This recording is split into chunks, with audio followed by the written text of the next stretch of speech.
You can make your own KFC gravy that is just as good as the Colonel's with just a handful of spices, a little flour, butter, chicken, and beef stock.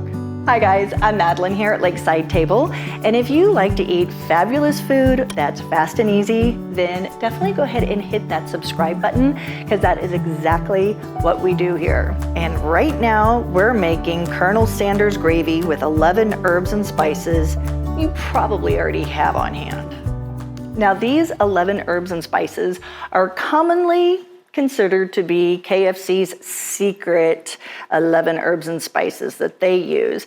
But definitely stick around to the end of the video, because we've got one more secret ingredient that I think really brings it all together. So definitely stick around for that.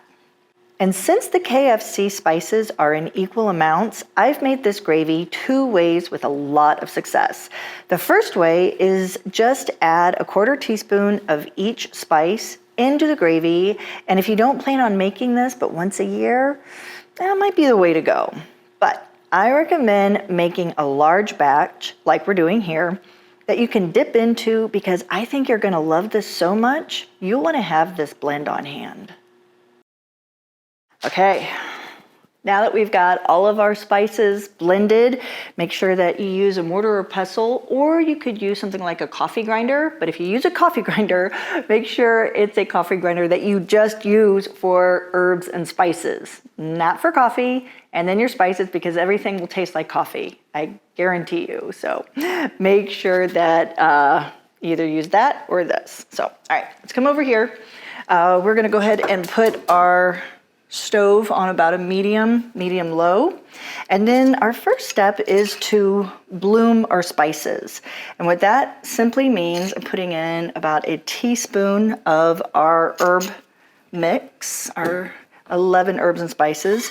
Go ahead and give this a little stir, or shake. So this is blooming the spices, which will open up the spices. It's giving them a little heat, giving them a little bit of toast to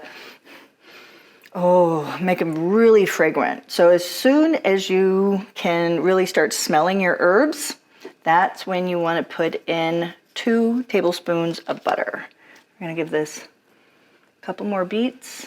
Okay, I think we're ready for our butter. All right, go ahead and melt 2 tablespoons of butter. And then when your butter is melted, stir in 2 tablespoons of flour. Cook off the pasty flavor for about 2 or 3 minutes. Then whisk in 1½ cups of chicken broth and 1 cup of beef broth. Keep whisking until the gravy thickens. Then bring the heat down to a simmer. Okay, so I think we've got our gravy at the consistency that we want. Now, if your gravy is too thick, go ahead and keep adding a little bit of chicken broth or beef broth a little at a time until you get the consistency you want. Or if your gravy is too loose and runny and too liquidy, just keep boiling to reduce it and let the water and the liquid evaporate until you get a nice, rich, thick sauce. So this is,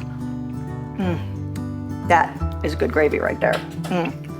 Tastes so good. Okay, but for the secret ingredient I was talking about, rice wine vinegar.